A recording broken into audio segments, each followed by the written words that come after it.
employment and unemployment. First we have studied that what is employment. Okay, so it is a situation in which three conditions are necessary. What are these? Willingness, second ability, and third they are not getting job. ठीक है ना, मतलब अगर एक person के पास ability भी है, willingness भी है, तब उसको जॉब नहीं मिल रही तो उसको हम अनएम्प्लॉयमेंट बोलेंगे. But if a person is having ability and he is not willing to do work and he is not getting job, so that is not the situation of unemployment. Okay, so unemployment in which we have studied about, first we have studied who is a worker. Who is a worker? Any person who is engaged in a production activity, that is known as workers. Not only production activity, in any activity. Okay, and he is getting wages or you can say compensation, that is a worker. Okay, so workers are of two types. What are these? Self-employed and okay, and hired workers are further classified as two, casual and regular workers. ठीक है ना, तो self-employed कौन से होते हैं? Those who are engaged in their own work, own business, own profession, that are self-employed. Okay, and who are hired workers?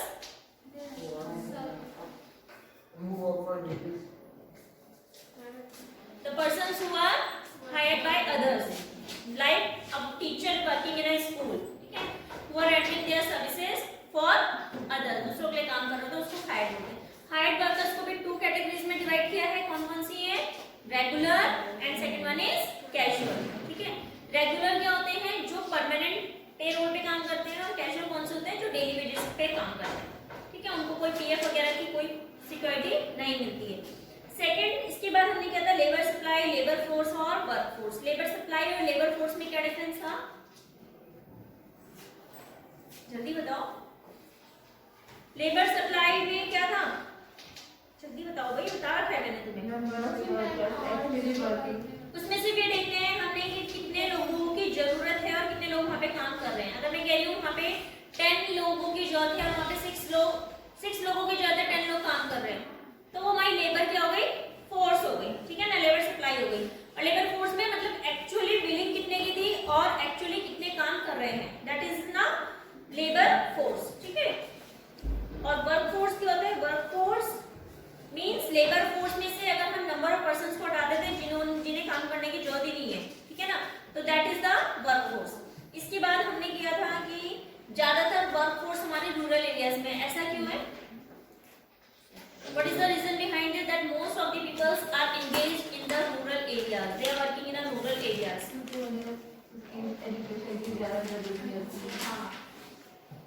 Because in India, illiteracy rate in rural areas, है ना? So illiteracy rate is very high. So that's why this is the main reason behind this. ठीक है? और second क्या है?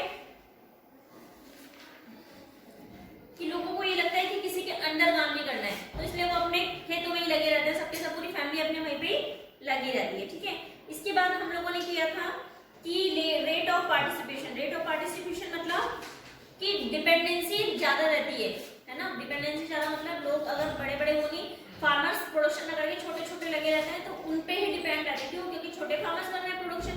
ठीक है, dependency ratio ज्यादा रहता है. वुमेन एरिया, रूरल एरियाज में वुमेन का पार्टिसिपेशन ज्यादा रहता है. वुमेन जो होती है रूरल एरियाज में वहाँ पे ज्यादा काम करती है ना, पार्टिसिपेशन रहता है इंस्टेड ऑफ अर्बन एरिया. ठीक है, इसके बाद नेक्स्ट हमारा जो मेन टॉपिक है वो है हमारा ऑक्यूपेशनल स्ट्रक्चर.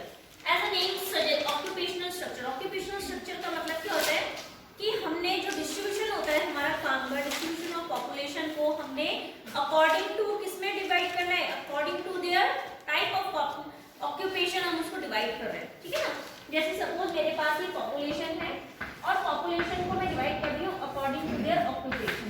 तो ऑक्यूपेशन में जब हम लोग डिवाइड करते हैं तो हम किस फॉर्म में करते हैं? 3 कैटेगरीज में. कौन कौन सी है? प्राइमरी, सुना है ना, 3 sectors of an Indian economy. Primary sector, second one is secondary sector and tertiary sector. Okay, so we have distributed our population into 3 sectors, that is primary sector, secondary sector and tertiary sector. So how we have divided this according to their occupation, कि जो primary sector है वो किससे relate करता है, agriculture, forestry, fishery, these all are included under primary sector. Okay, according to secondary sector it may include manufacturing,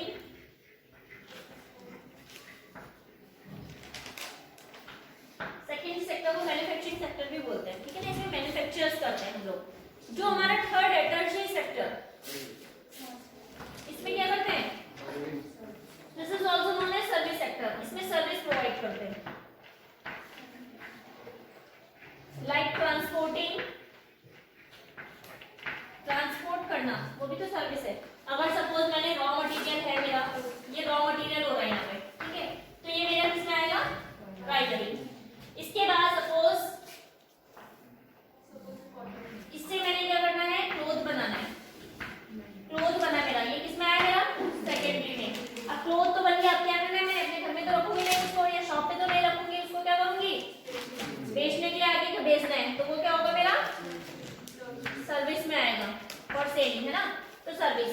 अगर आप लोग देखोगे कि जैसे सपोज कह रही हो कि टीचर, डॉक्टर, लॉयर, वो भी सब हमारे टर्शियरी सेक्टर में इंक्लूड होते हैं, क्यों, because they are also giving their services, है ना, वो भी हमारे सर्विस सेक्टर में होते हैं। सिर्फ इतना नहीं होता है कि जो हमने प्राइमरी में प्रोडक्शन किया, उसको मैन्युफैक्चर किया, उसको ही हम लोग टर्शियरी में इंक्लूड करेंगे, it is not necessary, all the persons who are giving their services, that all include under the tertiary sector. Tertiary sector is also known as service sector, ठीक है, सर्विस सेक्टर बोलते हैं, secondary sector को manufacturing sector बोलते हैं, और primary sector को कौन सा बोलते हैं, एग्रीकल्चरल सेक्टर, ठीक है, इसके अदर नेम्स भी है लोगे, ठीक है। इसके बाद जो हमने देखा कि प्राइमरी सेक्टर में इंक्लूड होता है forestry, logging, fishing, mining, quarrying etcetera. Secondary में manufacturing, construction, electricity, gas, water supply, these all are included under the secondary sector.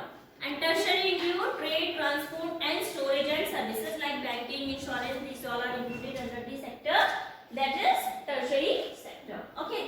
Now इसके बाद जो हम लोग नेक्स्ट पढ़ते हैं वो है हमारा कि प्रिंसिपल ऑब्जर्वेशंस क्या है, कि पहले क्या होता था, ज्यादातर लोग किसमें डिपेंड करते थे, एग्रीकल्चर में, दैट इज प्राइमरी सेक्टर में डिपेंड होते थे। लेकिन अब क्या देखा हमने, जो प्राइमरी सेक्टर से लोग शिफ्ट हो गए हैं किसमें,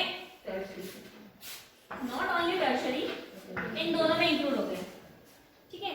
पहले क्या था कि सिर्फ प्राइमरी सेक्टर में लोग ज्यादा इंक्लूड थे, अब क्या है, सेकेंडरी और टर्शियरी में लोग ज्यादा इंक्लूड हो गए। इसके पीछे क्या रीजन हो सकता है, think about it and give me an answer.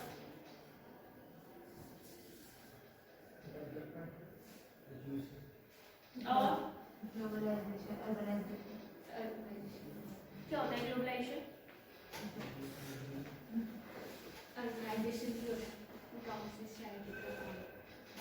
Globalisation is the process of integration of our domestic economy with the other economies, ठीक है ना, world economy to the world, that is globalisation. We have studied the topic of globalisation in the previous chapter also, पढ़ा था ना LPG वाला chapter, liberalisation, privatisation, globalisation, in that chapter we have studied about it.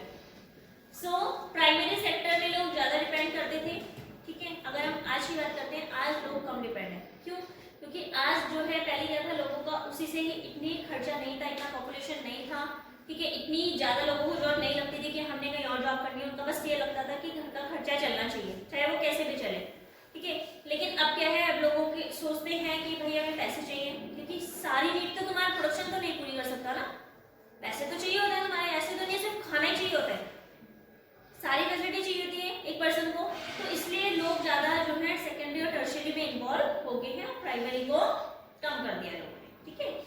तो जो हमारा main है इसमें वो यही है कि greater employment in primary sector have failed to generate ample job opportunities. हमने क्या देखा कि प्राइमरी सेक्टर ही सिर्फ ज्यादा जॉब अपॉर्चुनिटीज क्रिएट नहीं कर पा रहा था, सेकेंडरी और टर्शियरी में ज्यादा होता था, ठीक है ना।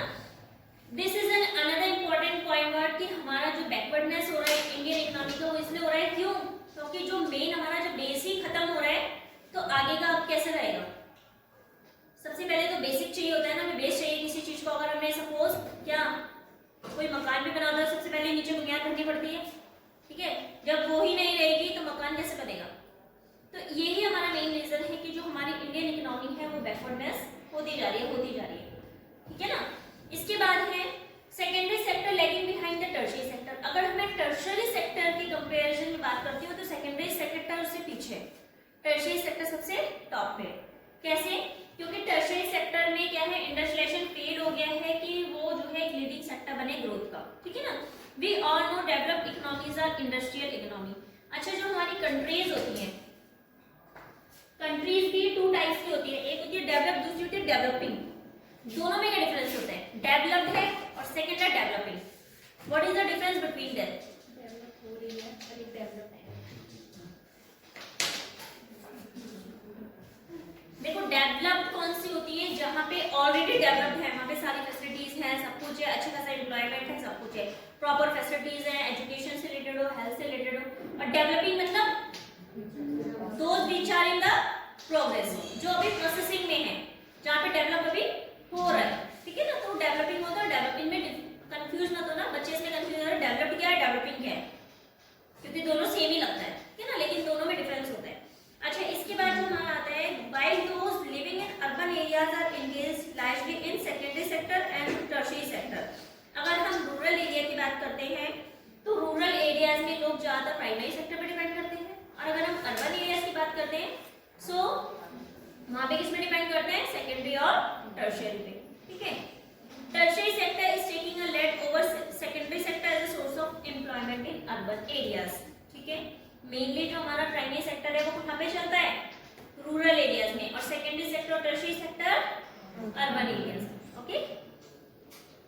Now in India trade, commerce, banking, insurance, health, education, tourism and related services are developing faster than manufacturing and call production activities, ठीक है। जो भी हमारी प्रोडक्शन एक्टिविटीज हैं उससे ज्यादा चलता है क्या चीज? जैसे अगर ट्रेड की बात करें, कॉमर्स की बात करें, ठीक है, ये सब चीजें हमारी ज्यादा है किससे? As compare to secondary sector, ठीक है। इसके बाद जो हमारा नेक्स्ट आता है वो आता है हमारा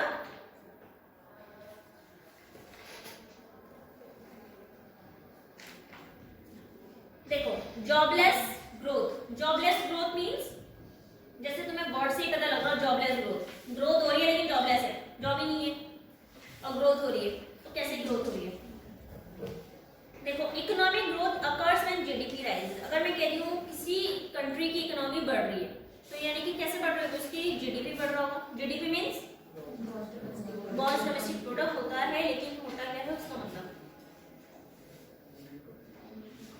सिंपल मैंने तुम्हें वर्ड बताया था, जीडीपी का मतलब होता है प्रोडक्शन। प्रोडक्शन बढ़ रहा है, इकोनॉमी की क्या बढ़ रही है? ग्रोथ बढ़ रही है, ठीक है। It implies increase the level of output, इसका मतलब आउटपुट बढ़ रहा है, ठीक है। जैसे देखो यहाँ पे ऑक्यूपेशनल स्ट्रक्चर समझ आया? It means division of population according to the occupation, ठीक है ना। देखो, जैसे इकोनॉमिक ग्रोथ की बात करूं मैं, इकोनॉमिक ग्रोथ कब बढ़ती है? जब मेरा जीडीपी राइज हो रहा है। GDP means production. अगर किसी कंट्री की प्रोडक्शन या जीडीपी राइज हो रहा है सो यानी कि हमारी इकोनॉमी भी क्या कर रही है? ग्रो कर रही है, इकोनॉमी ग्रो कर रही है, ठीक है। तो इसका मतलब क्या हो रहा है? लेवल ऑफ आउटपुट भी बढ़ रहा है। इससे लेवल ऑफ आउटपुट पता लग रहा है ना हमारा कि आउटपुट कितना हो रहा है, तो लेवल ऑफ आउटपुट भी क्या होता है? इंक्रीज होता है, ठीक है। So increase in the level of output is achieved in two ways. देखो, दो तरीके से हम लोग जो अपना लेवल है आउटपुट को उसको बढ़ा सकते हैं। कैसे कैसे?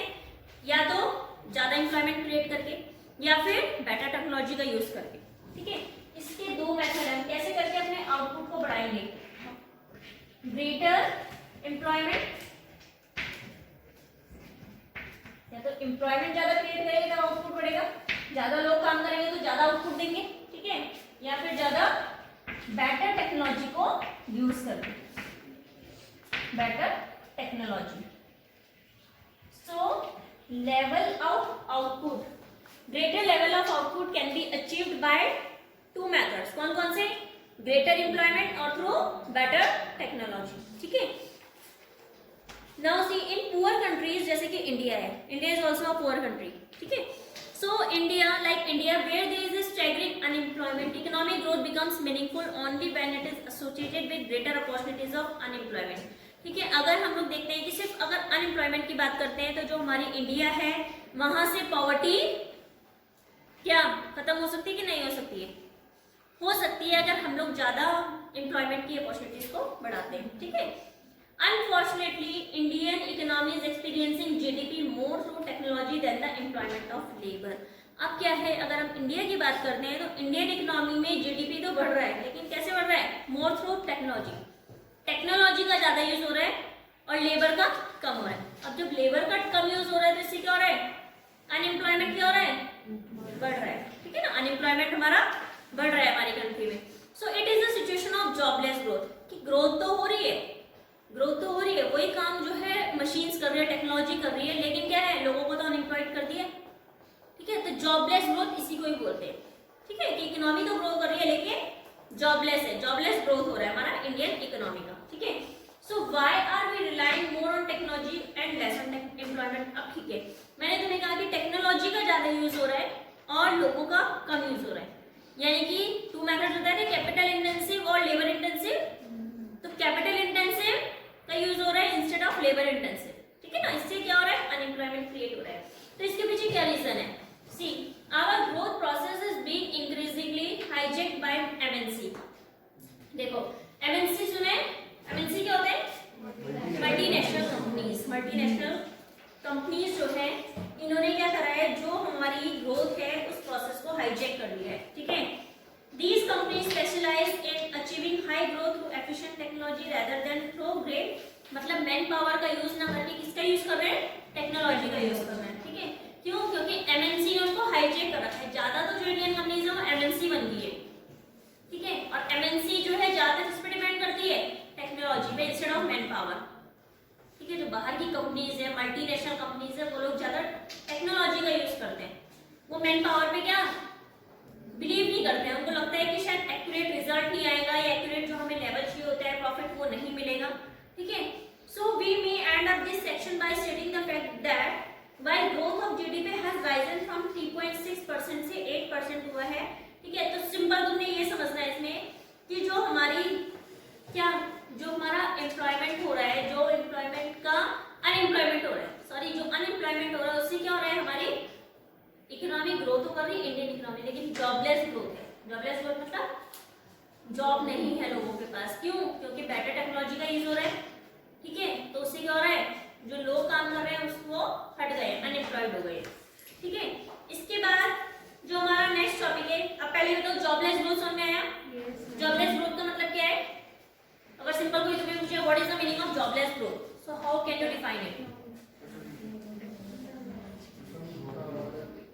Simple, you can define it by the differentiation of capital intensive and labor intensive. ठीक है ना, तो capital intensive is more than labor intensive and it creates unemployment. Okay, so that we can say that our Indian economy is growing but that is jobless. ठीक है ना, jobless है लेकिन grow तो कर रही है लेकिन jobless है. ठीक है, इसके बाद जो हमारा नेक्स्ट टॉपिक है that is casualization and informalization of workforce. Okay, so first just write about it, then we will start our new topic. Next heading is occupational structure. Write down heading occupational structure. We will start casualization topic tomorrow. Okay.